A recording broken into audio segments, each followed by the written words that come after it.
Dejé 2 materias también por el demasiado trabajo. De veras, Sí, usted. qué terrible, Bueno, pero pero bueno. luchando vamos. Sí, me imagino, pero bueno, sea bienvenida Egla a la tutoría de repaso 5. Yo sé que es un gran esfuerzo que usted y sus compañeros hacen para poder estar en estas tutorías, pero aprovecho su comentario para felicitarles porque realmente dividir el tiempo entre trabajo, familia y estudio no es fácil y dependiendo también del tipo de trabajo que realicemos, eso pues implica un mayor esfuerzo, pero gracias a Dios Sheila aquí está esperando que sus compañeros puedan incorporarse, ¿verdad? Y aprovechar este tiempo. Te voy a Sí, comentar que la unidad número 5 ya está habilitada, que es la que corresponde a esta tutoría. No sé si ya habrá tenido la oportunidad en la de descargar los materiales de la unidad 5. sí, ya los descargué y ya los leí un poquito por cuestión de la tarea de que hay que ver hay que agarrar una unidad y hacer como una presentación y la defensa. Así es, sí. Bueno, entonces le voy a comentar en la que la unidad número 5 corresponde a otra temática muy bonita y creo que aquí nos vamos a identificar mucho y es la etnomatemática. Esta es la unidad número 5. La etnomatemática, ¿será perdón, que usted me puede comentar de que, según la lectura de los materiales, a qué se refiere la etnomatemática o qué es lo que usted ha entendido de este término?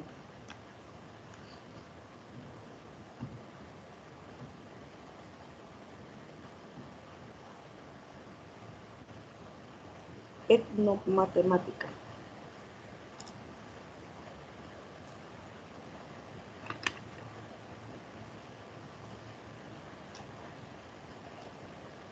Si no se recuerda, no hay Bueno, problema. yo vi que era Ah, algo diga. así como un término como brasileño, Sí, este que, que es como que se refiere como a un grupo de sociedades o comunidades ujú, obreras o religiosas o profesionales, algo así. así es. ¿Y qué características tienen en común todos estos grupos que me ha mencionado? Que es como una representación de la matemática formal. Ujú. Así es, fíjese que todos estos grupos, independientemente cuál sea la característica o afinidad entre los miembros de cada grupo, tienen una característica en común y es que todos aplican matemáticas. Todos aplican matemáticas. Eh, Cuando nosotros reconocemos, bueno, si nosotros vemos esta concepción y esta idea de la etnomatemática como la práctica de la matemática dentro de cada grupo social, cultural, religioso, me dijo usted, eh, sea de cualquier naturaleza, por la afinidad o las actividades que realizan estos grupos que llevan o que tienen la necesidad de aplicar matemática, realmente ellos reflejan dentro de sus prácticas la etnomatemática. Pero realmente, ¿qué es la etnomatemática? ¿Cómo podemos entender la etnomatemática? Eh, Le voy a hacer una pregunta. Quiero que se ponga a pensar en alguien, alguna persona, que usted se pueda traer a su memoria, donde practique la matemática dentro de sus actividades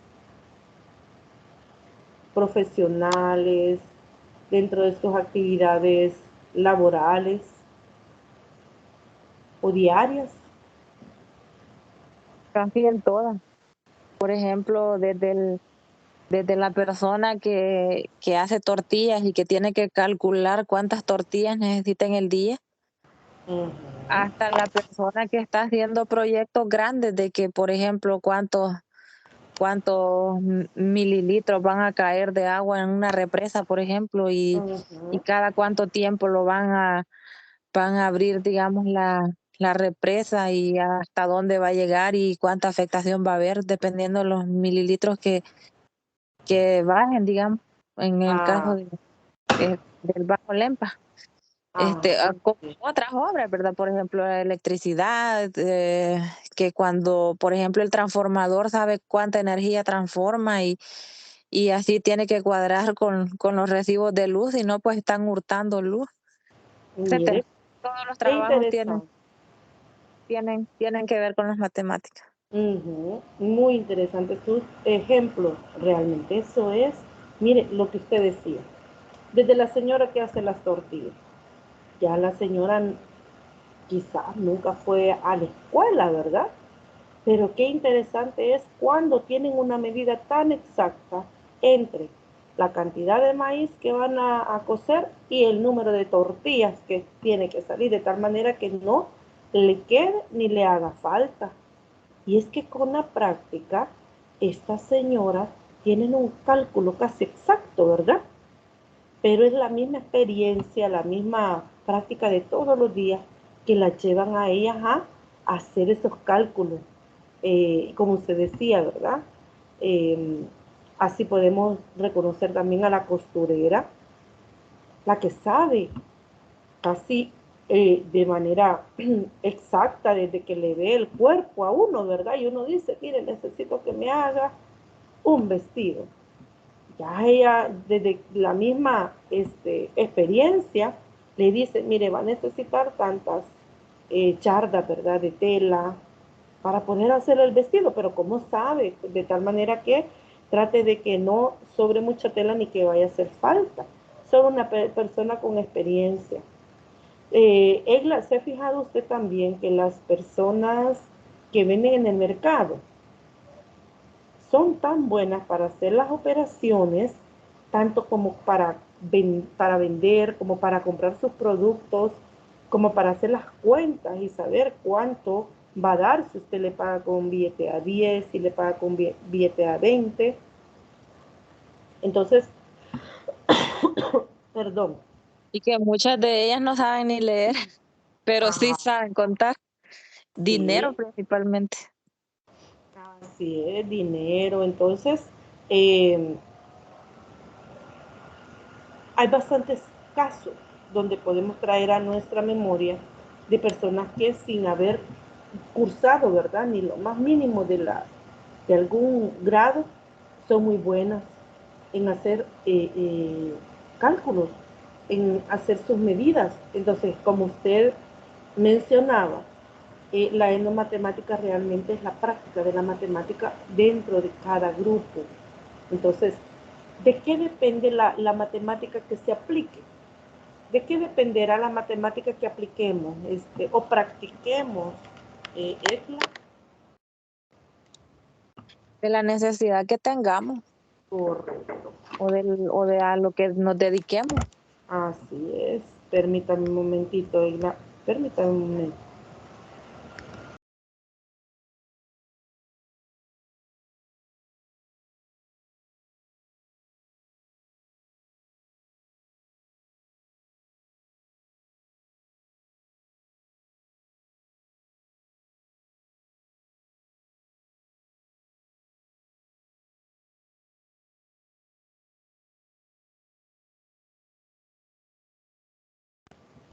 Buenas noches, Sofi. ¿Qué tal?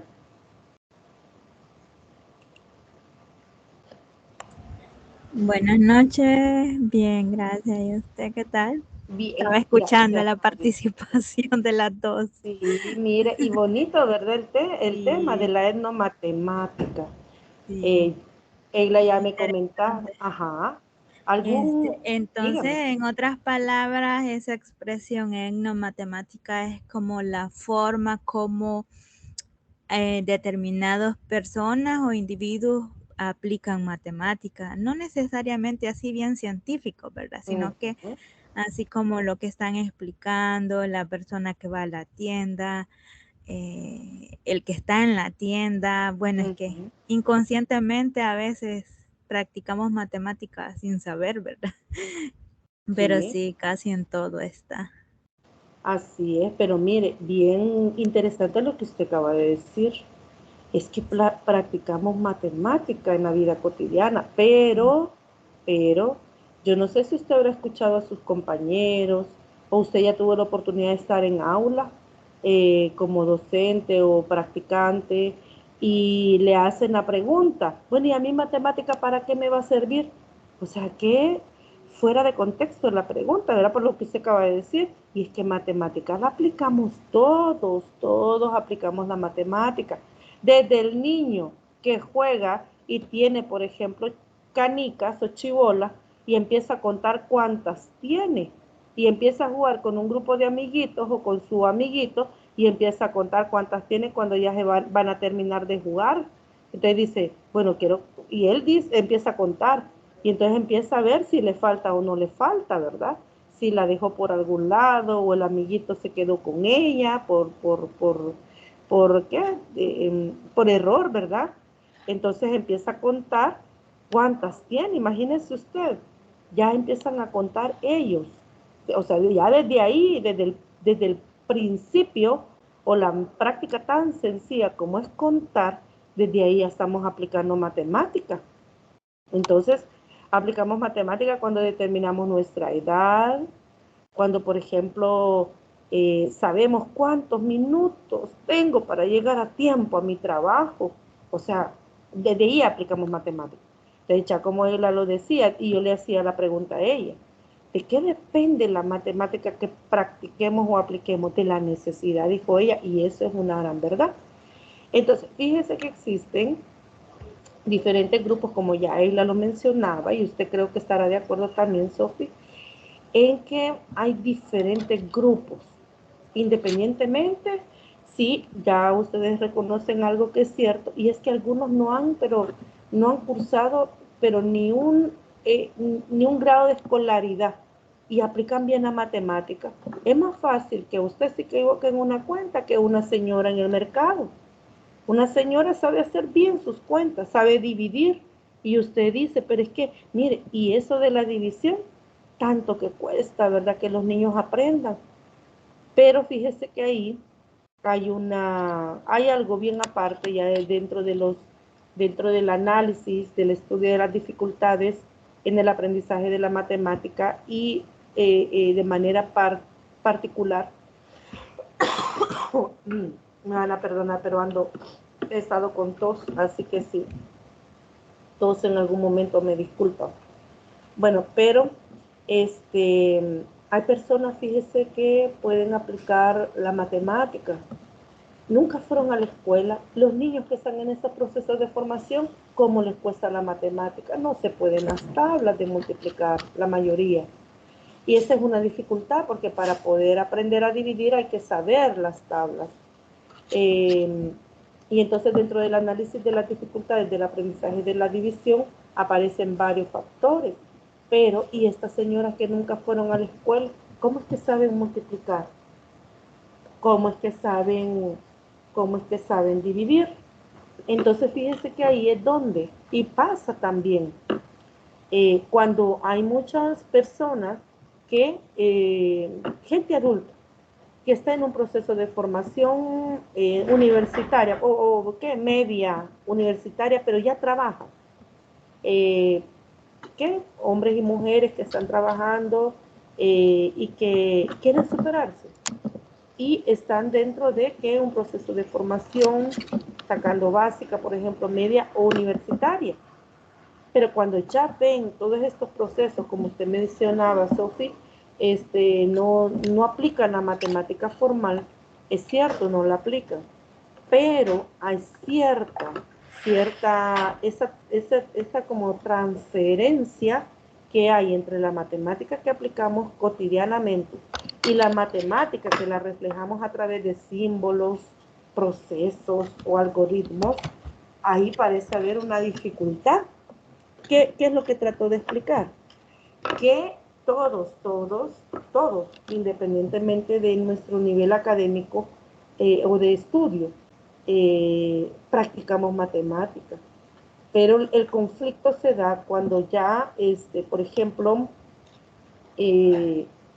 esos procesos, ¿verdad? Del abordaje de la matemática formal a través de lo que yo decía, símbolos, procesos, aplicación de algoritmos, refleja dificultad en muchos. Entonces, ya esa es otra parte, ¿verdad? Pero como un comentario, yo he visto, por ejemplo, y le voy a comentar el caso porque me recuerdo de una alumna, que ahí es donde viene mi comentario también a reforzar con este ejemplo.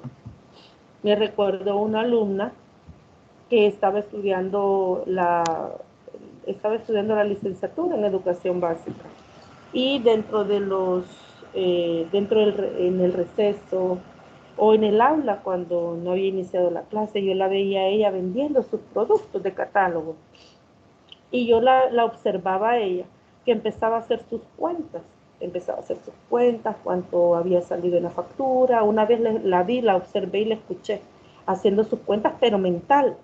Y entonces empezó a hacer sus cuentas, y empezó a escribir y yo la estaba observando. ¿Qué es lo que pasó?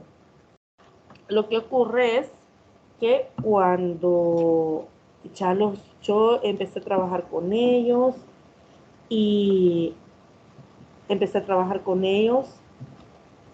ya en la resolución de ejercicios donde implicaba la división, el abordaje de los problemas matemáticos, como por ejemplo esos mismos problemas que ella podía resolver mentalmente, a ella le generó un conflicto. Me recuerdo un problema en un parcial. Esta alumna, pero luchó por hacerlo, y yo la ubiqué y le decía, mire, ¿cómo hace usted para saber cuánto le ha salido en la factura, cuánto tiene que pagar, cuánto le va a quedar a usted de ganancia? Y ella me explicó. Entonces, la misma lógica que se ha aplicado, si no lo puede ver de esta manera, aplíquelo acá. No pudo, o sea, se bloqueó y no pudo. Entonces, pero ella muy buena porque era una mujer de negocios, ¿verdad? De los productos que ella vendía. Entonces pasa esto, fíjese, con este tipo de personas también, que dentro de sus actividades son muy buenas para realizar operaciones matemáticas, equivalencias, y llegan a los datos correctos, pero ya estas personas cuando ya hacen un abordaje formal de la matemática, esa transferencia del uso, ¿verdad? De la simbología, de esos procesos mentales que hacemos, y a veces las escribimos. Hay señoras que escriben sus sumas, hay señoras que multiplican, pero ellas tienen su manera de hacerlo y lo escriben, y es muy interesante ver cómo ellas lo hacen. Pero como ese abordaje formal de la matemática, dentro del rigor de la matemática, implica cierta dificultad, esa dificultad que muchos no logran superar y hay que trabajar mucho en ellos. Entonces, dentro de este grupo de personas que podemos ver acá, agricultores, costureros, vendedores de frutas, médicos, constructores de viviendas, creadores de cerdos, comunidades de matemáticos, comunidades indígenas y otros tantos que se identifican por objetivos y tradiciones comunes.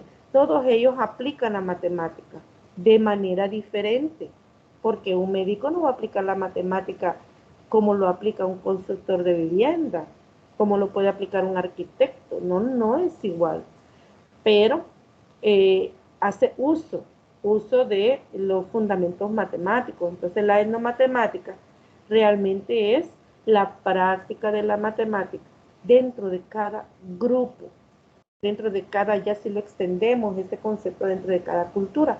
Y fíjese que hay bastantes definiciones en relación a la etnomatemática, pero de Ambrosio hace referencia a la matemática practicada por los grupos de una manera más, digamos, más extendida. Es decir, dentro de su definición abarca todos estos grupos. Entonces, la etnomatemática realmente es eso, la práctica de la matemática dentro de cada grupo, de acuerdo a la necesidad, como decía Egla. Entonces, quiero que vean dos ejemplos. Yo les quiero compartir dos ejemplos. El primero, en el gremio de los albañiles se maneja mucho la construcción de formas geométricas y cuando no se dispone de herramientas, hay que hacerse de los recursos que en el entorno ofrece. Entonces, miremos la forma ingeniosa de construir un rectángulo. Fíjese cómo lo hacen. Atan dos cuerdas en las respectivas mitades. Después dos extremos a un palito. Y las ponen en tensión. O sea, esta sería como una tercera acción que hace. Detrás de esta construcción está la concepción del rectángulo como cuadrilátero, cuyas semidiagonales son iguales, en lugar de la definición clásica escolar de cuadriláteros con todo ángulos rectos y lados opuestos. Observe usted. ¿Qué es lo que observa usted en este ejemplo? ¿Qué es lo que ustedes ven en esta parte ingeniosa de formar este rectángulo? ¿Creen ustedes que los albañiles tienen el concepto y las características para que una figura de 4 lados sea llamado rectángulo?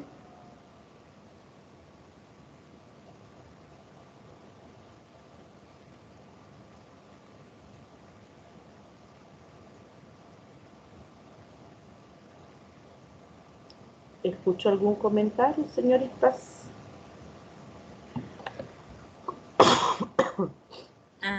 En el caso personal siento que tienen el conocimiento empírico, ¿verdad?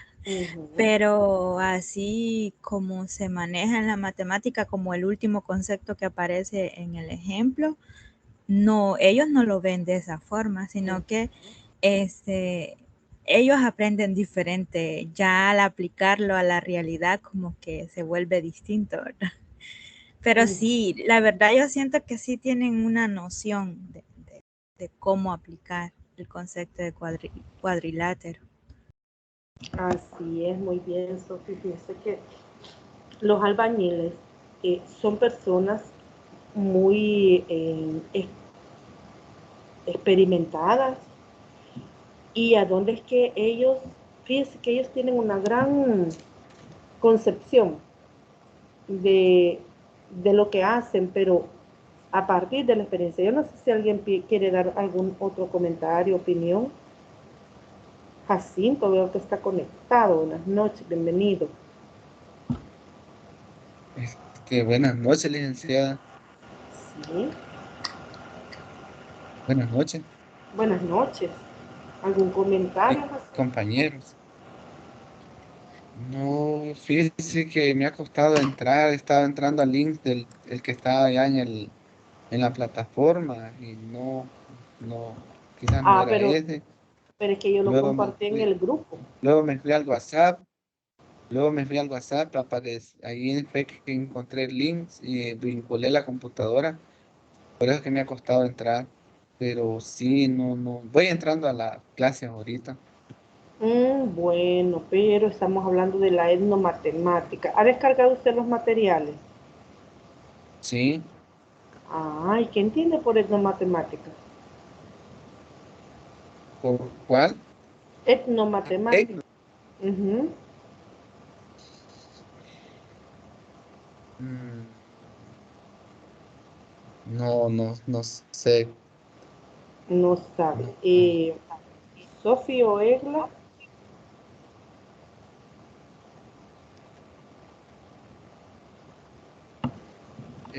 matemática. Ajá.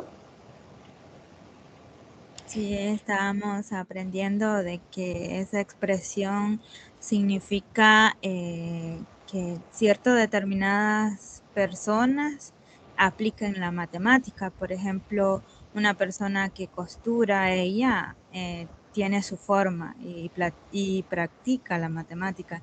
Alguien que echa tortilla también, alguien que va a la tienda, está de forma que inconsciente, por decirlo así, pero está practicando la matemática. Así.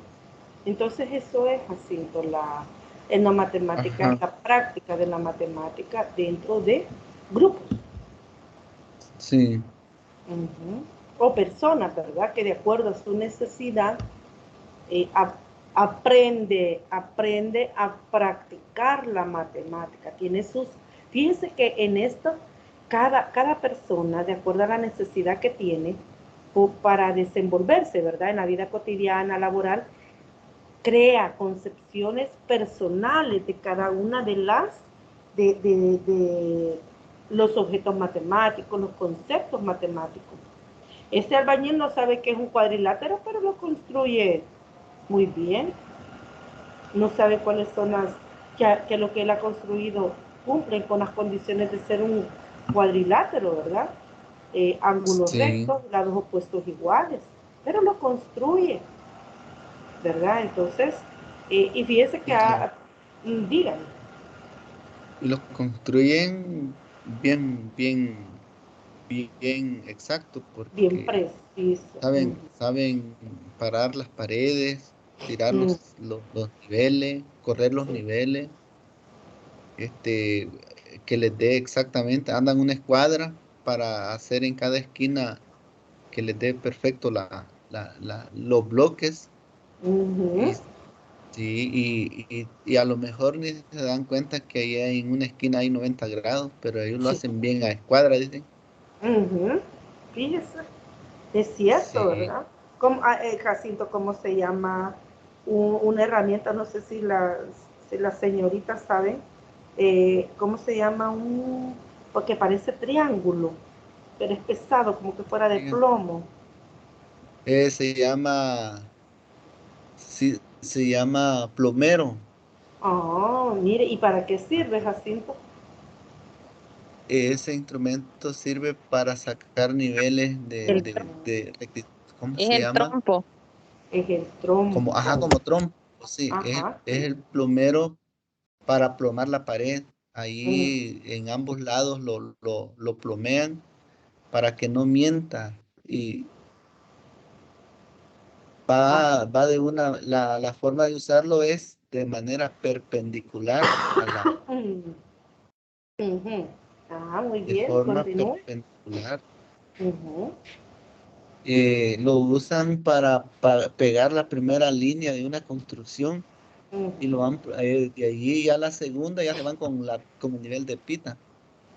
O sea que toman como, ese plomero lo ocupan para tomar, como usted dice, la construcción de la primera línea de ladrillo. Y De las la demás primera van línea. tomando como referencia la que está Sí, antes, ¿verdad? sí, Ajá, mire. pegan bien, Es que le dedican tiempo. Ujú. Sí, Sofi, le escuchamos, le escuchamos. no, yo, eh, es que ese es un trompo Diga. que tiene como un cuadrito arriba y tiene un cáñamo. Entonces el trompo tiene que dar el nivel a que no pegue en la pared ni quede afuera, o sea, tiene que quedar como recto.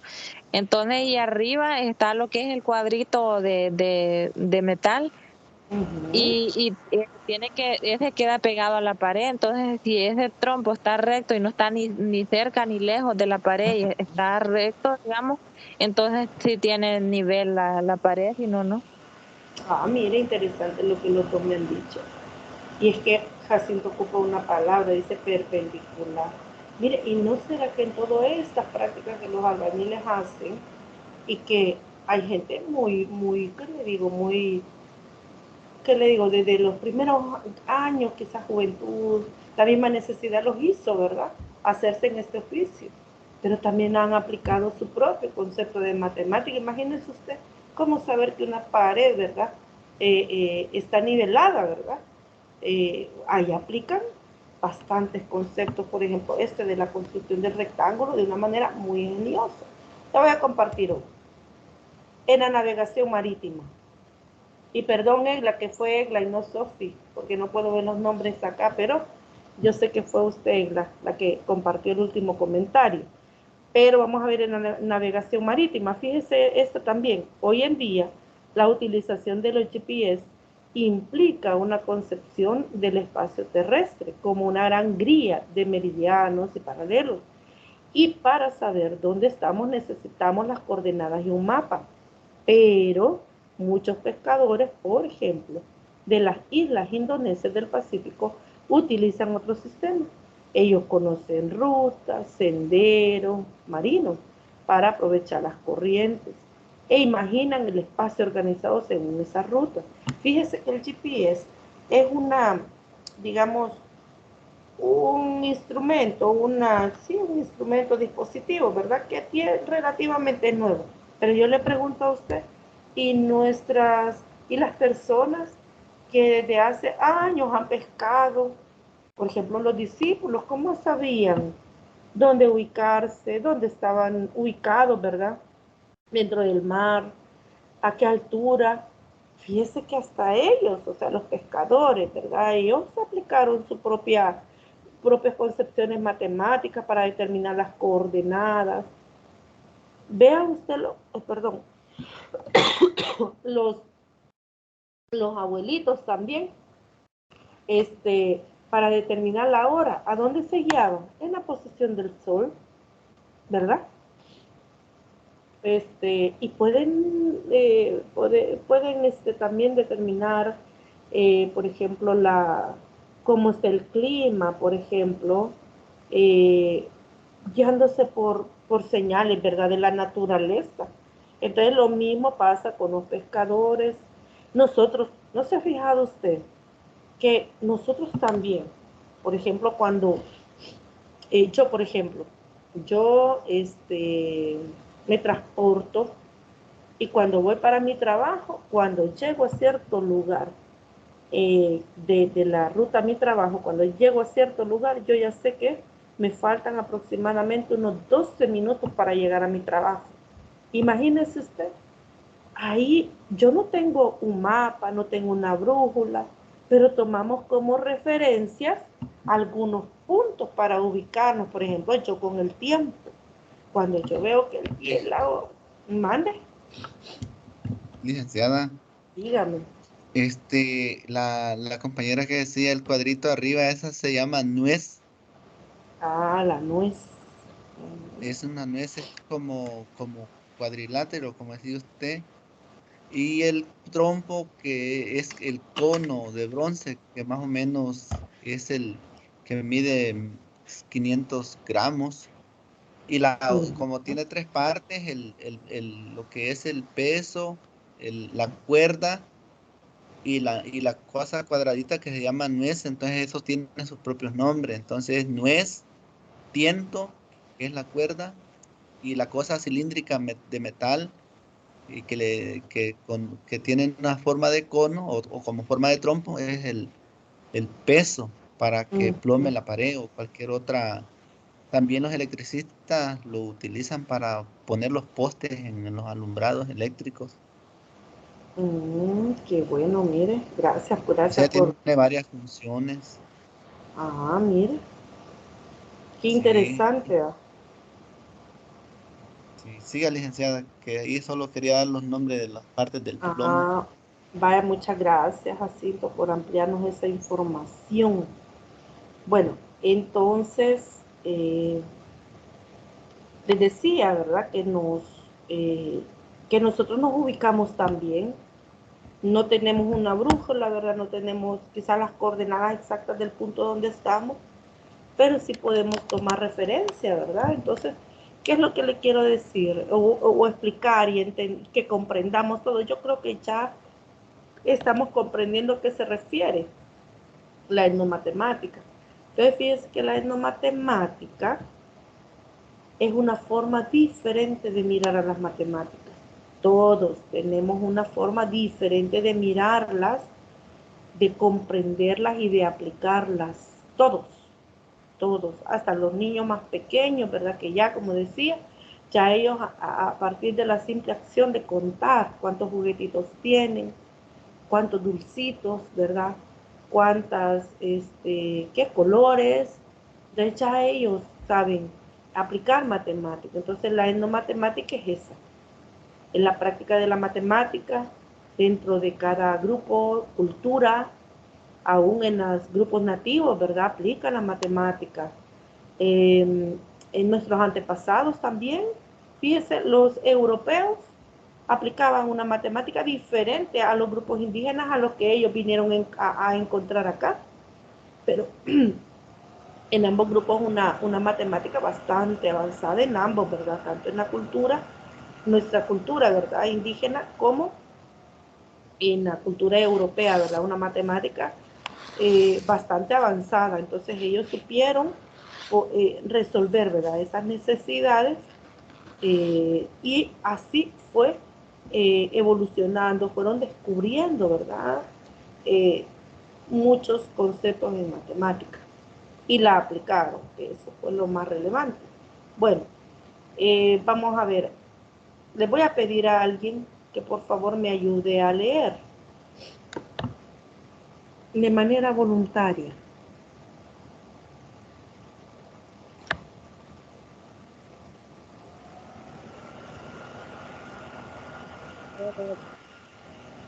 ¿Sí? El profesor de matemáticas e investigador en etnomatemática Ubiratán de Ambrosio 1997 define la etnomatemática como la matemática que se practica entre los grupos culturales identificables tales como sociedades de tribus nacionales, grupos laborales, niños de cierto rango de edades, clases profesionales, entre otros. Muy bien, gracias. Bueno, aquí ya esto de Ambrosio, ¿verdad? Viene a definir de manera formal que la matemática se practica, ¿verdad? Dentro de cada uno de los grupos diferentes, de acuerdo a sus edades también. Miren, los niños, lo que yo decía, perdón, ya de Ambrosio da una definición, ¿verdad? Una explicación formal de cómo se aplica la matemática y dentro de qué grupos. La etnomatemática nace de la imposibilidad de las matemáticas y la antropología de explicar las prácticas matemáticas de grupos sociales bien diferenciados, cada uno por su lado. Es decir, este concepto de etnomatemática integra la parte antropológica, que es las actividades o las prácticas que hace cada grupo, las prácticas cotidianas de cada grupo, su forma de vida y caracterizada dentro de cada grupo. Y una de las acciones o las actividades es la práctica de la matemática. Entonces la etnomatemática surge de la integración de estos dos conceptos, ¿verdad? Este concepto de la antropología y la práctica de la matemática. Entonces, la práctica de la matemática es muy particular dentro de cada grupo social, dentro de cada grupo cultural, es muy diferente. Ustedes como estudiantes de su formación en la licenciatura en enseñanza de la matemática, ustedes están aprendiendo la matemática dentro de este contexto para poder prepararse así como futuros docentes. Pero el ingeniero aprende la matemática de otra forma. El economista, el contador, el administrador lo aprende de otra manera.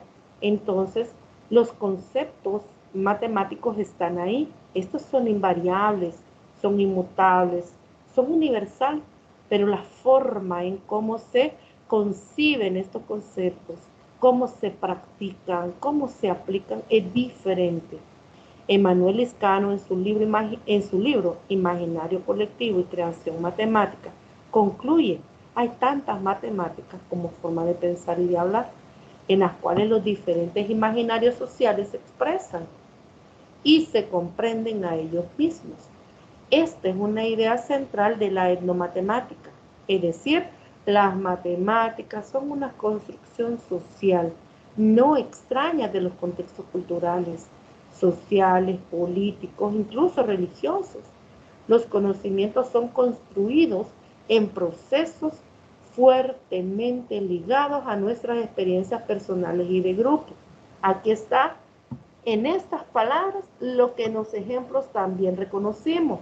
La persona que hace tortillas, la que cose, la que vende, ¿verdad? La que, qué sé yo, el ingeniero, el economista, el estadista, el docente en matemática, el religioso, ¿verdad? El químico, para poder hacer, ¿verdad? Una mezcla exitosa, ¿verdad? Dentro de sus prácticas. El químico farmacéutico también, para elaborar ciertos medicamentos, debe saber medir, tomar una medida exacta de cada uno, ¿verdad? De los elementos que van a integrar esta fórmula para dar lugar a un producto farmacéutico. Entonces, observe que los procesos son construidos de acuerdo, están ligados, ¿verdad? Las experiencias personales, está cuando la concepción desde a edades pequeñas de los niños, ¿verdad? Nosotros construimos estas concepciones matemáticas desde nuestros primeros años de vida. Luego cuando entramos en este proceso formal, ¿verdad? De la educación, es que aprendimos, nos ayudaron a poder ordenar esos esquemas mentales que ya llevábamos desde la experiencia personal en casa, con nuestros amiguitos, cuando ya llegamos a los primeros años de escolaridad, sabíamos que de alguna u otra manera ya habíamos sumado en nuestra vida, sabíamos que de una u otra manera ya habíamos aplicado la división cuando repartimos lo que nos dieron, ¿verdad? Cuando quisimos compartir con nuestros amiguitos o nuestros hermanos lo que nos regalaron, y ahí empezamos a dar, ¿verdad? Compartir. Entonces ahí estábamos aplicando de cierta manera la división. Entonces estas prácticas dentro de la experiencia personal es lo que llevábamos en nuestros esquemas mentales. No podemos decir y asegurar que una persona no tiene una información, no hay una experiencia adquirida, sí hay una concepción y una comprensión, ¿verdad? Matemático, hay un conocimiento matemático. No podemos asegurar que los niños llegan, ¿verdad? Sin ninguna idea o una concepción de la matemática, sí la tienen. Aún estas personas, no niños, ¿verdad? Sino jóvenes, adultos, ancianos, que se han ganado la vida, que han aprendido a vivir sin haber entrado al proceso, ¿verdad? A una escuela, pero ellos también, a partir de la experiencia, construyeron estos procesos, ¿verdad? Matemáticos. Entonces la etnomatemática tiene mucha utilidad como programa de investigación, dado que permite explorar la matemática utilizada fuera de la escuela por grupos como los previamente señalados, por lo que es posible observar diferencias entre la usada por diferentes grupos. Entonces es bien interesante, jóvenes, cuando la matemática utilizada dentro de cada grupo se convierte en un tema de investigación. ¿Cuáles son las concepciones, por ejemplo, que las personas que practican agricultura tienen de la matemática? ¿Cómo la practican? Dentro de las acciones, ¿verdad?, que pueden o que practican en sus labores diarias, se pueden identificar cuáles son aquellos conocimientos matemáticos, qué es lo que ellos aplican. Las conversiones, por ejemplo, el cálculo, las medidas, etc. También en este sentido la cultura aritmética, geométrica o algebraica, debido a las actividades cotidianas de determinados grupos socioculturales, pueden tener elementos variantes e invariantes, lo cual es propicio para concretar experiencias de aprendizaje que atiendan la diversidad. Por eso es que jóvenes, cuando se aborda el programa de matemáticas, hoy con los libros ESMATE, ¿qué es lo que ocurre? Los ejemplos que traen el libro ESMATE son bastante contextualizados a el entorno donde los estudiantes se pueden desempeñar. por ejemplo, que cuando se estudian lo que son los patrones y la relación de los símbolos matemáticos y los patrones. En el libro de mate, como parte de un ejemplo de introducción, trae, por ejemplo, cuántos tornillos se van a utilizar para poder techar una casa que tiene tanta área, o plantea la situación de, por ejemplo, 5 láminas, cuántos tornillos se ocuparon, ¿verdad? O pernos, no, depende del nombre, se ocuparon para poder fijar y poder endosar, ¿verdad? Estas láminas. Entonces, y la pregunta es, y si no se utilizan 5 láminas, sino que utilizamos 7, ¿cuántos tornillos vamos a necesitar? Si no son 7 láminas, sino que son 15, ¿cuántos tornillos? Entonces, fíjese usted, los alumnos miran que hay en sus techos, hay láminas, que sí se han ocupado, ¿verdad? Tornillos para poder fijar estas láminas, entonces ya ellos empiezan a relacionar. Como otros ejemplos que en el libro Esmate presenta. Y fíjense que esta ha sido una de las, quizás de las diferencias dentro de los libros Esmate. Una de los señalamientos que siempre se le ha hecho a los libros de texto de matemática es la falta de contextualización de los problemas que se abordan. Con este programa, con este proyecto Esmate, eso se ha superado significativamente, porque los ejemplos que plantean los problemas los alumnos se identifican rápidamente. Bueno, entonces, esto permite, ¿verdad?, la práctica de la matemática en los grupos, poder atender también a la diversidad, y de ahí el comentario, ¿verdad?, de los libros de Esmate. Bueno, el aula se convierte en un espacio para producir, algunas veces para construir conocimientos sobre saberes no aislados de la dinámica cotidiana de los miembros de cada grupo. Entonces, por eso es que, jóvenes, la matemática, que se debe de aplicar, los conocimientos que se deben de construir en el aula, ese espacio, ese tiempo debe ser aprovechado para poder construir el conocimiento matemático, que los mismos alumnos lo construyan, pero dentro de situaciones que no estén alejadas de la realidad.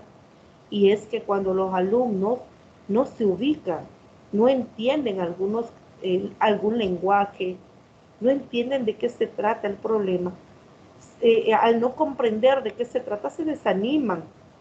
Y de ahí la pregunta, quizás, ¿verdad? ¿Y a mí la matemática para qué me va a servir? Si nosotros, en la medida de lo posible, diseñamos y proponemos actividades a los estudiantes que estén dentro de la dinámica cotidiana de ellos, ¿verdad? En su entorno, ellos les van a sentir, le van a hallar sentido. De ahí que eso va a propiciar un aprendizaje significativo para el estudiante y va a despertar un interés en ellos. Bueno, en este sentido, Vital y Scott Mose afirmaron que debemos utilizar 4 perspectivas principales de investigación en matemática. Es decir, cuando hablamos de investigar la matemática practicada en cada grupo, pues estos autores recomiendan, ¿verdad?, utilizar 4 perspectivas principales en la investigación, y esto es la histórica.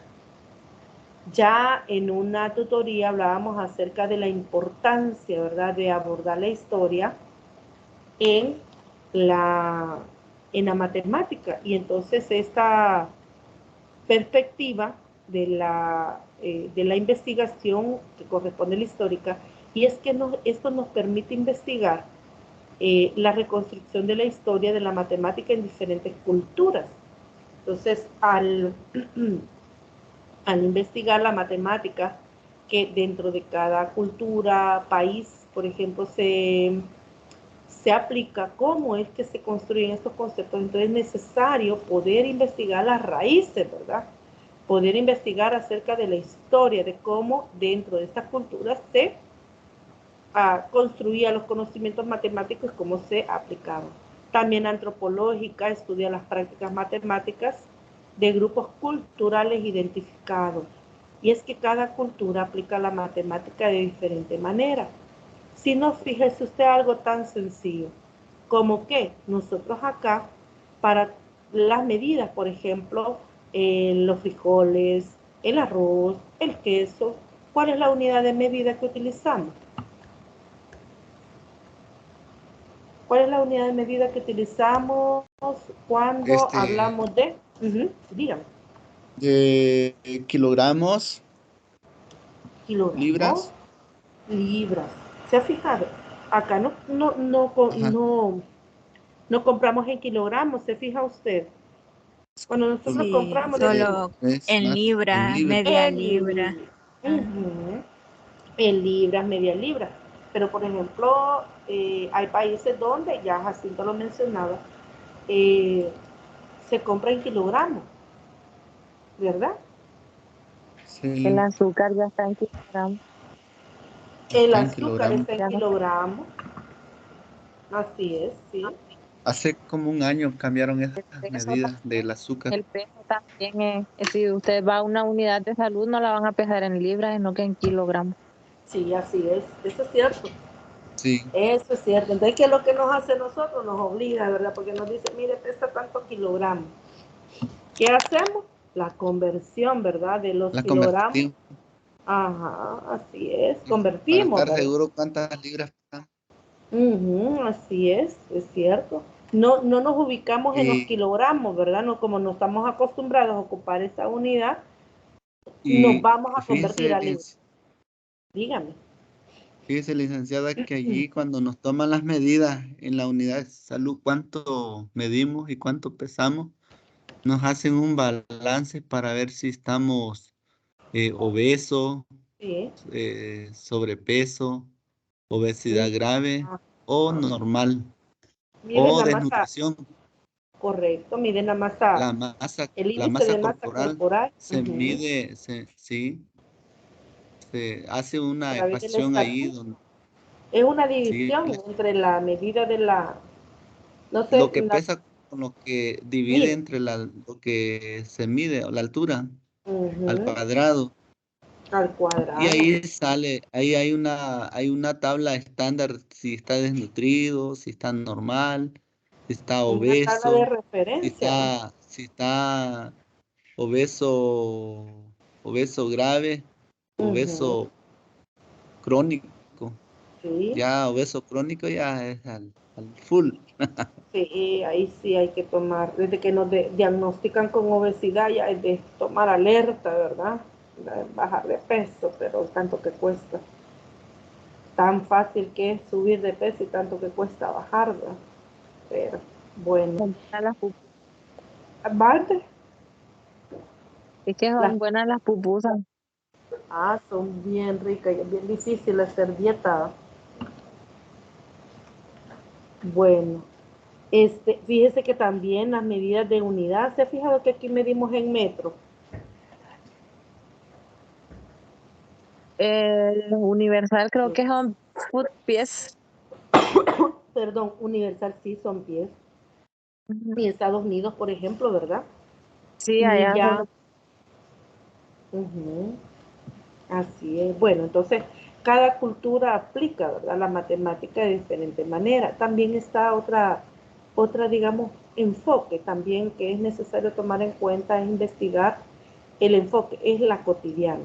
Entonces, estudiar la actividad matemática en contextos no escolares, observe, fuera de la escuela, como por ejemplo las estrategias de resolución de problemas utilizados en la vida diaria.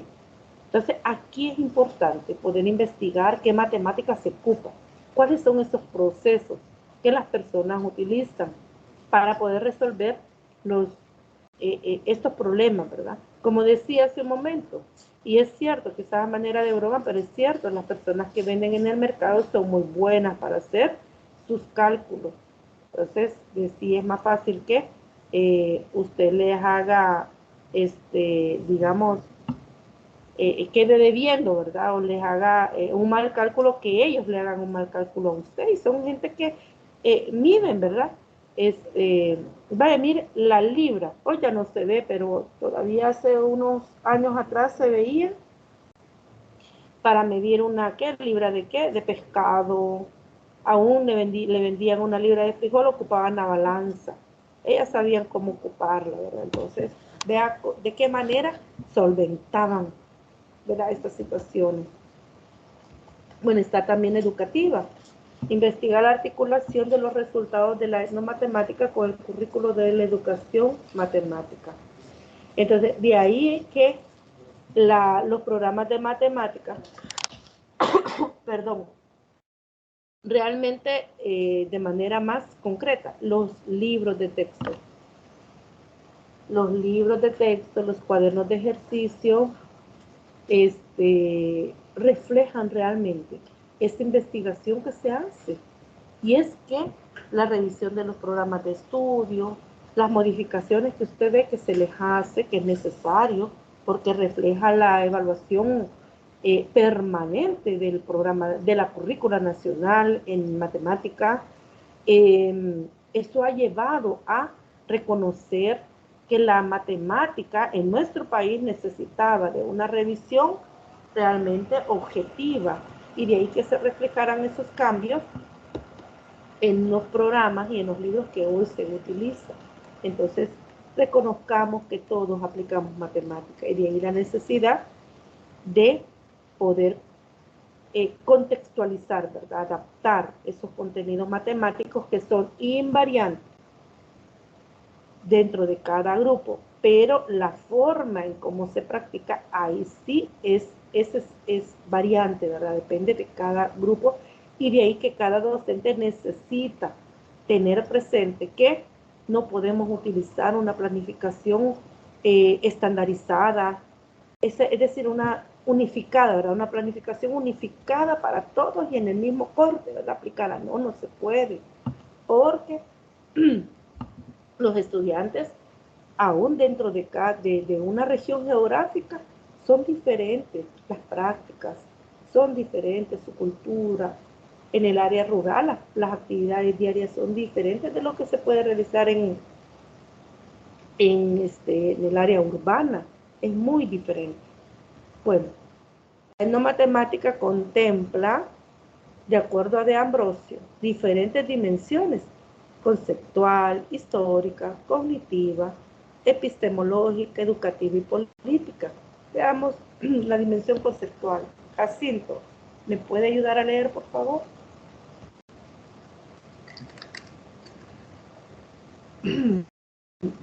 Hola. La dimensión conceptual, por favor. Vaya. Permítame. Define la dimensión conceptual. Define la matemática como un programa de investigación. Se cortó.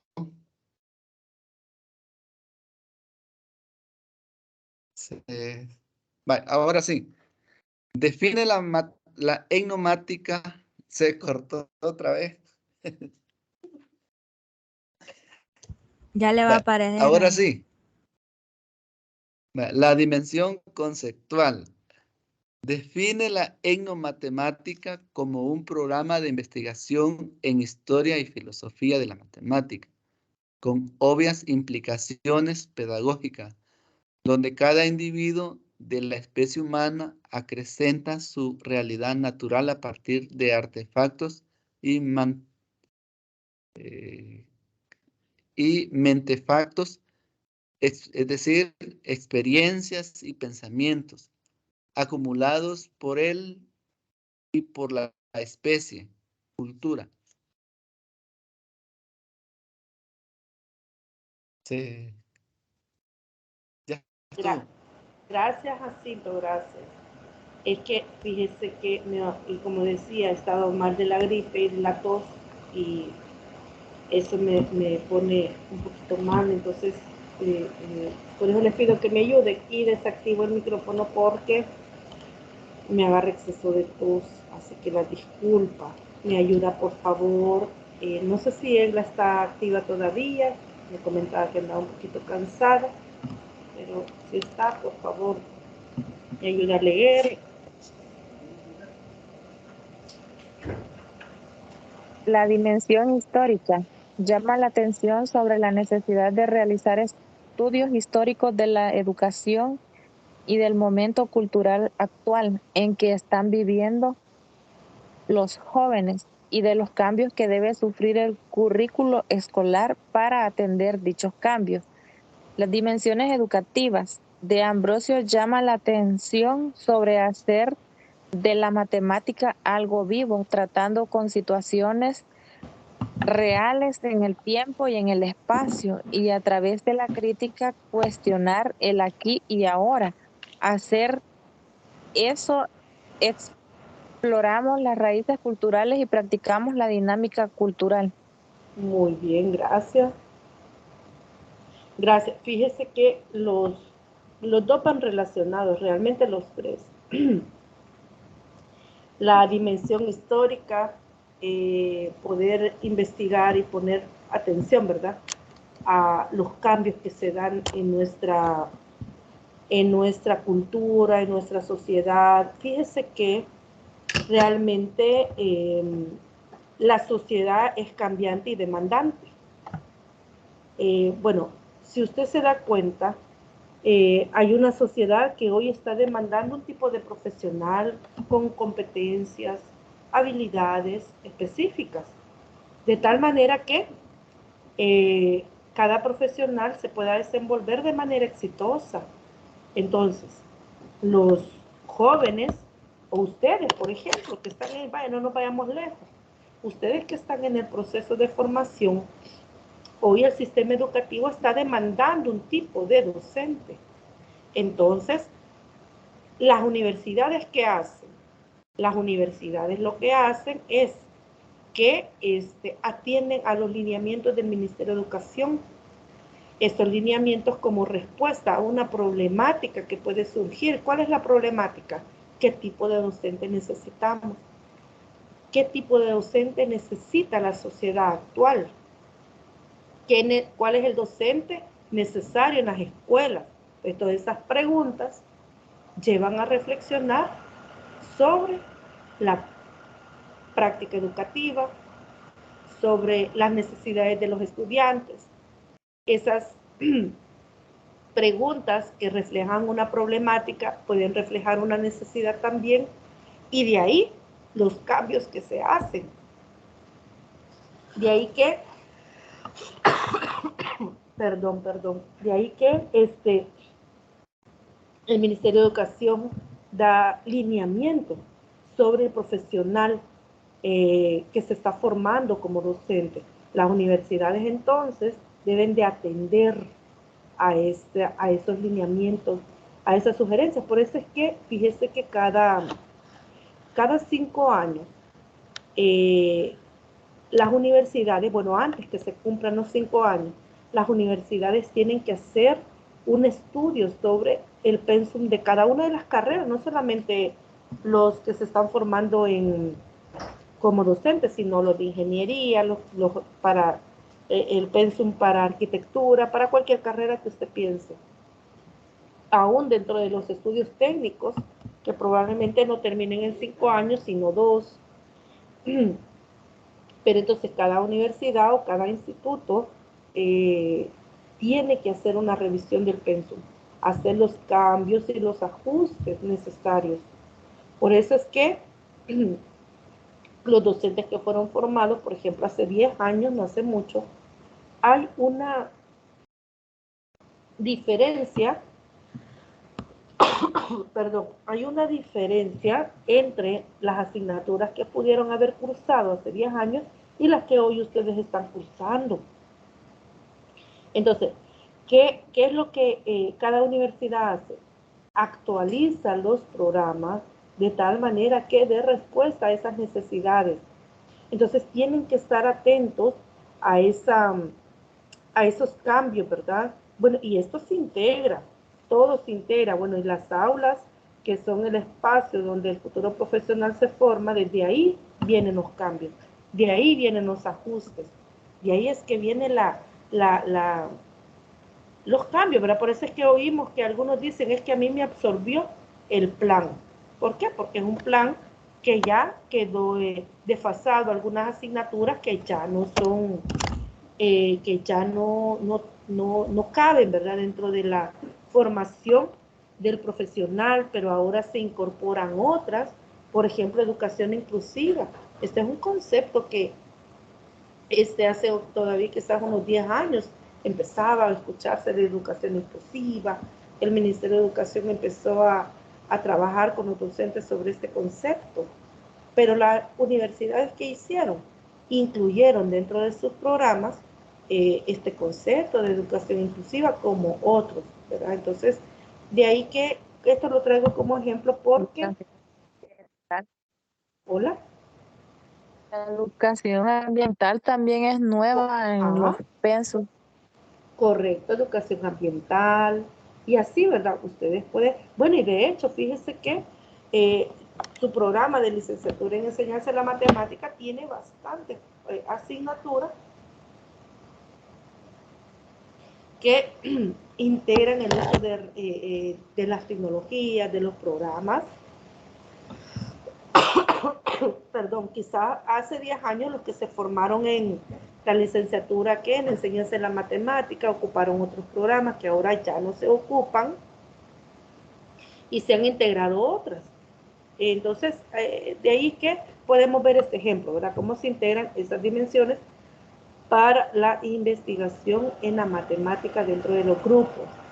La dimensión política, esto no puede quedar aislado de lo que nosotros podemos ver dentro de la currícula. De la etnomatemática propone una educación que estimule el desenvolvimiento de la creatividad desinhibida, conduciendo a nuevas formas de relaciones interculturales e intraculturales, es decir, entre las culturas y dentro de cada cultura. Hacer de la matemática una disciplina que preserve la diversidad y elimine la desigualdad discriminatoria. El programa de matemática tiene ese objetivo mayor, que es integrar, darle la oportunidad a que todos, indiferente o indistintivamente, de cuál sea su cultura, condición, necesidad, intereses, todos tengan la oportunidad de poder aprender. Vamos a ver, está la dimensión cognitiva de la etnomatemática que nos permite analizar los procesos de aprendizaje, analizar las lógicas de producción del conocimiento matemático. Está la dimensión epistemológica que nos permite estudiar en profundidad la naturaleza de las matemáticas y entender la existencia de diferentes juegos de lenguaje, formas de vida y gramáticas que dan sentido al conocimiento matemático de acuerdo a la práctica social donde se enmarque. Bueno, de ahí entonces tenemos las diferentes dimensiones que es necesario poder considerar al hacer investigación en matemáticas. Gabarrete, Albanese, Martínez, García y Chavarría plantean que el diseño del curso de enculturación de docentes a partir de etnomatemáticas se dan en función de estimular, 1, la sensibilización sobre la dimensión histórica y filosófica de la matemática, también la sensibilización sobre la visión social y cultural de las matemáticas, la formación de los docentes como enculturadores matemáticos, es decir, como sujetos que se apropian de su identidad regional, desde la investigación de las matemáticas de su entorno. Fíjese que en relación a esto, jóvenes, es que como docentes, nosotros debemos de cumplir, aunque en la práctica eso rara vez lo hacemos, o no se ve de manera significativa esta práctica, y es la tarea de investigadores. Como docentes debemos de investigar nuestra práctica educativa en función de nuestros estudiantes. Esto nos va a permitir poder entender las necesidades, los intereses, las expectativas que tienen los estudiantes, cuáles son esas percepciones que ellos tienen de la matemática, qué es lo que ellos necesitan aprender dentro de su entorno, dentro de su cultura, pero también prepararlos para una vida profesional, una vida activa, afuera de su cultura también, porque no los vamos a limitar solamente a su cultura, pero sí a poder construir los conocimientos matemáticos, encaminarlos, ¿verdad? Promover ese aprendizaje dentro de su cultura o de su entorno para que se les facilite. Si ellos comprenden lo que se les plantea, primero se van a interesar, se van a motivar y eso va a facilitar a la comprensión y el aprendizaje. También hay algo importante y es el fortalecimiento de la creatividad docente a partir de actividades que inducen a la creación de recursos didácticos contextualizados con el entorno del docente. Parte de la enculturación es esta. Y es que los docentes, ¿qué debemos de hacer entonces en la práctica? Fomentar una matemática dentro de una cultura. ¿Cuál es la cultura? Bueno, yo como docente tengo un grupo de estudiantes. ¿Cuál es la característica que tienen estos estudiantes? Son vecinos, todos viven dentro de una misma región. ¿Cuáles son las actividades que ellos realizan? Sus familias, ¿qué actividades ellos hacen? Yo tengo alumnos que, por ejemplo, sus mamás, por ejemplo, son cosmetólogas. La mayoría de los alumnos del grupo, del grupo con quien yo trabajo viven del negocio informal. Entonces ya ahí hay una cultura bien definida. Como docente yo debo de fomentar la creatividad, proponiendo actividades, situaciones, utilizando los recursos didácticos con los que yo pueda contar y con los que podamos crear con los estudiantes. De ahí, jóvenes, que la matemática, bueno, enseñar matemática en el aula debe de convertirse en un laboratorio, experimentar, que ellos manipulen, que ellos se entusiasmen, que no hay una forma, solo una forma de aprender, sino que hay diferentes formas y que ellos puedan elegir dentro de las diferentes formas que podemos proponer cuál es la que a ellos se les facilita, cómo es que ellos conciben la matemática y ahí, utilizando diferentes recursos, de esa manera le estamos brindando al estudiante, a cada uno de ellos, la oportunidad de aprender. Bueno, hay algo importante que mencionar y es que la planificación didáctica que se hace, cada docente debe de realizar, debe de hacerse dentro del enfoque intercultural.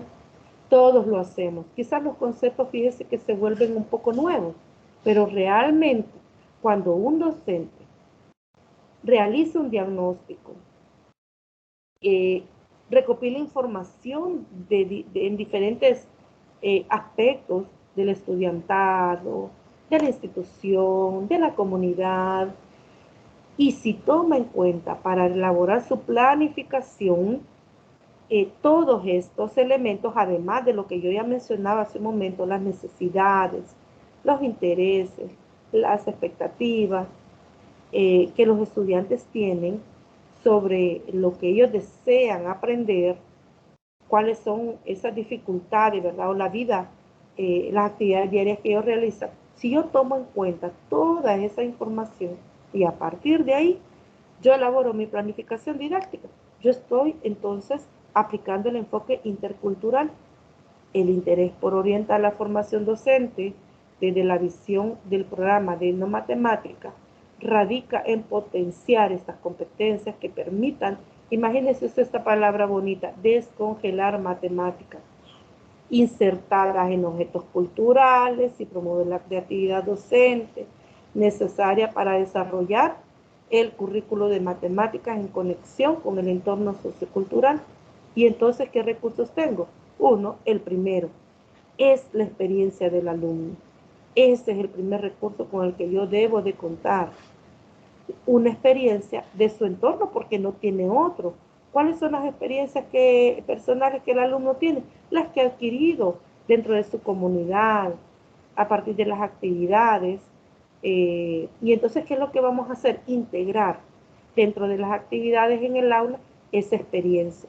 Como ya decía, no es cierto, y yo creo que ustedes estarán de acuerdo conmigo, en reconocer que el alumno es una tabla, su memoria, ¿verdad? O su pensamiento es una tabla en blanco. No, no es cierto. Cada alumno trae experiencias personales, experiencias que ha adquirido a través de los años, ¿verdad? De vida en comunidad, primeramente desde su familia, desde su casa, de ahí dentro de su entorno, ¿verdad? Fuera de su casa. Entonces, el docente debe de diseñar actividades que permitan descongelar estas matemáticas insertadas en cada uno de ellos, su cultura, familia, comunidad, etc. Entonces, eso es lo que debemos de hacer, poder hacer esa conexión de lo que estaba plasmado en la currícula nacional de la matemática y el entorno de los estudiantes. Entonces, entendido así, las propuestas de mediación, fíjese, las propuestas o actividades de mediación que el docente va a hacer para el aula plantean el protagonismo del estudio de un signo cultural. ¿Qué es el signo cultural? Lo vamos a entender como un rasgo característico de una cultura, con el cual se puede construir una secuencia de actividades para introducir un concepto matemático escolar cuyo potencial didáctico matemático se pueda aprovechar en las aulas escolares. Entonces, ¿qué es el signo cultural? El signo cultural realmente son esas características de la cultura, es decir, el signo cultural para mí puede ser, lo pueden, digamos, integrar muchos aspectos. Las actividades dentro de cada una de las, dentro de la comunidad, por ejemplo, ¿cuáles son las actividades? ¿Cuáles son las actividades diarias que la familia, los padres de familia hacen para poder proveer a la familia el sustento, por ejemplo? Y como los hijos en el campo, por ejemplo, las familias que hacen en el campo. En el campo, por ejemplo, se puede, las prácticas que es ir a cortar café, a preparar la tierra, ir a cortar caña, ¿qué más? ¿Qué otras actividades? Que yo estuve varios años en una zona así, entonces por eso observé yo. ¿Qué iban a hacer también? A recoger arena, a cortar grama. Entonces, ¿qué es lo que pude observar?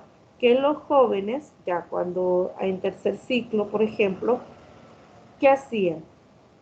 Ya se iban con sus papás a trabajar también porque ya querían ganar dinero para sus propias cositas. Entonces, ellos prácticamente estaban siguiendo como parte de sus actividades, parte de su trabajo, las actividades que los papás hacen.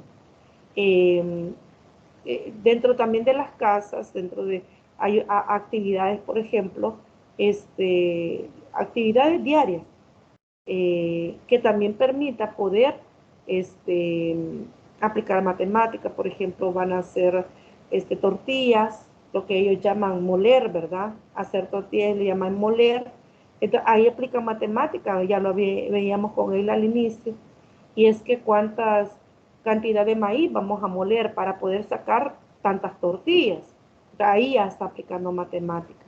Cuántas libras de frijoles para que alcance, ¿verdad? Algunos días. Entonces de ahí viene, entre otras actividades que pueden realizar. Entonces cuando el docente conoce todas estas actividades que se dan al interior de cada familia o en comunidad, puede recopilar toda esta información para poder crear el signo cultural y a partir de esto poder crear las diferentes situaciones. Entonces, este signo cultural nos va a permitir poder proponer y diseñar actividades contextualizadas.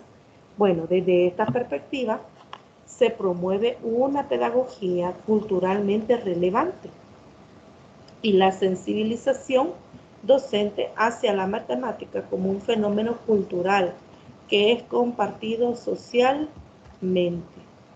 Blanco plantea que la visión pedagógica que se asume desde la etnomatemática debe regirse sobre una práctica y dentro de las necesidades ambientales, sociales, y culturales, así como también dar espacio para la imaginación y para la creatividad, donde el docente tiene en cuenta el contexto en que sus alumnos viven. Aquí viene prácticamente a reforzar lo que yo ya mencionaba. Solo un comentario, creo que Sofía y Jacinto están. Solo les voy a comentar, fíjense que Sí, díganos. esta tutoría quizás la vamos a dejar hasta las 9, mañana vamos a terminar. Es que no. Está bien. Está bien. Ajá, por motivos de salud, fíjese, les quería comentar. Sí, está estoy bien. sintiendo malita. Sí, fíjese, ya estoy haciendo un esfuerzo, ¿verdad? Para continuar. Pero solamente termino, voy a llegar hasta las 9, los 3 minutos que faltan. Está bien, licenciada. Vaya, muchas gracias. Bien, entonces también plantea que la etnoeducación requiere de etnoeducadores. Imagínense qué importante esto. Si vamos a aplicar la etnomatemática, vamos a aplicar una etnoeducación dentro de este contexto, ¿verdad? De la etnoeducación. Entonces, ¿qué queremos? Etnoeducadores, porque no se puede promover la etnomatemática dentro de este espacio de la etnoeducación si no hay etnoeducadores. Entonces necesitamos etnoeducadores que promuevan en sus alumnos una visión crítica del presente y que les faciliten los instrumentos intelectuales, explícitos, analíticos y materiales para su desarrollo en una sociedad multicultural. El proceso de enculturación de los docentes, observe usted que aquí ya se enfoca a nosotros, ¿verdad? Como docentes, abarca los aspectos teóricos y metodológicos que se traducen en abordar el estudio del conocimiento matemático en el contexto regional del docente. Es donde él se desenvuelve, donde él lleva a cabo su práctica docente. ¿Quién se implica en un proceso de investigación? Imagínense qué importante es. Realmente no se puede promover una etnomatemática si no está la parte investigativa. Es que si no investigamos, no vamos a poder conocer a nuestros estudiantes. ¿Cómo le vamos a poder promover a diseñar actividades si no conocemos cuál es su realidad? Entonces necesitamos hacer investigación de las etnomatemáticas de su propio entorno y quien reflexiona acerca de su propia práctica, con el fin de favorecer un aprendizaje significativo con pertinencia cultural. Quiero preguntar si hay alguna duda o comentario de esto que hemos abordado en esta tutoría. Que las matemáticas. Sí, fácil. Que las matemáticas van, creo que lo leí en otro material de las mismas materias, son Sí. inherentes al ser humano, o creo que lo escribí en un ensayo, donde las matemáticas surgen desde las mismas necesidades que el hombre va teniendo.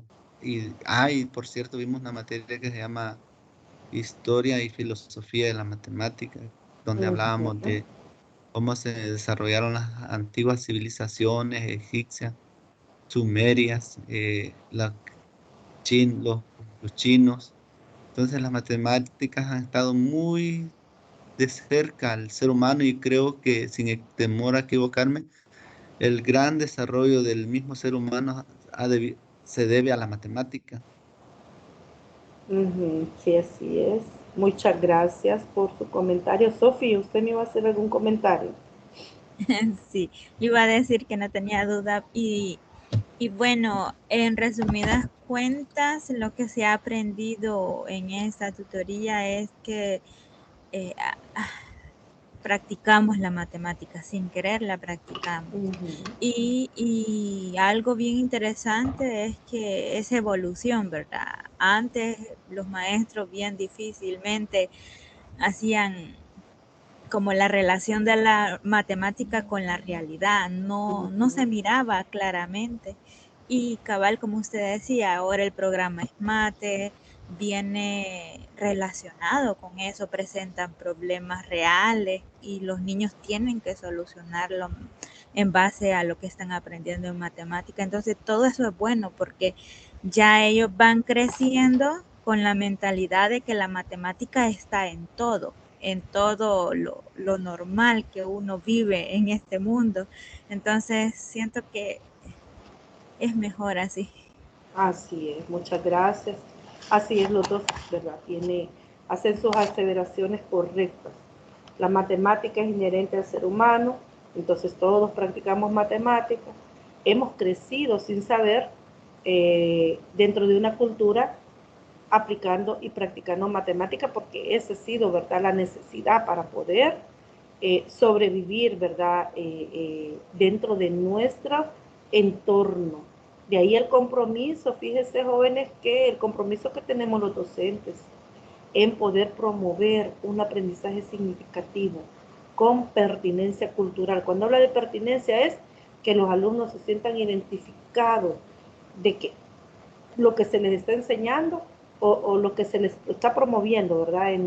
En cuanto al conocimiento, a la construcción del conocimiento matemático, es lo que realmente es la vida de ellos, es la vida diaria. Y el aprendizaje significativo, ¿cuál es el propósito? Que el alumno pueda hacer una transferencia de ese conocimiento que ha adquirido en el aula a la vida diaria, y que sea permanente y para que sea aplicado, ¿verdad?, a largo plazo por los estudiantes. Bueno, entonces vamos a dejar la tutoría acá. El día de mañana tenemos la propuesta de unos ejercicios de matemática, pero antes de abordar los ejercicios vamos a terminar esta parte, ¿verdad?, de la tutoría. Yo les agradezco mucho por la comprensión y si Dios permite nos conectamos el día de mañana. Siempre con el libro de noveno. No, con el libro de séptimo grado. Con el séptimo. ¿Qué unidad? La unidad 3, si no me equivoco. Ya les voy a compartir en el grupo qué libro vamos a utilizar. Está bien, licenciada. Bueno, gracias. Buenas noches. Que descanse y que esté mejor. Ojalá que esté mejor mañana. Sí, primero Dios. Sí, gracias, Sofi. Buenas noches, Jacinto. Buenas noches. Si no le damos permiso mañana. Vale, está bien. Pero espero ya estar mejor. Muchas gracias y bendiciones. Gracias. Adiós. Adiós. Igualmente. Gracias.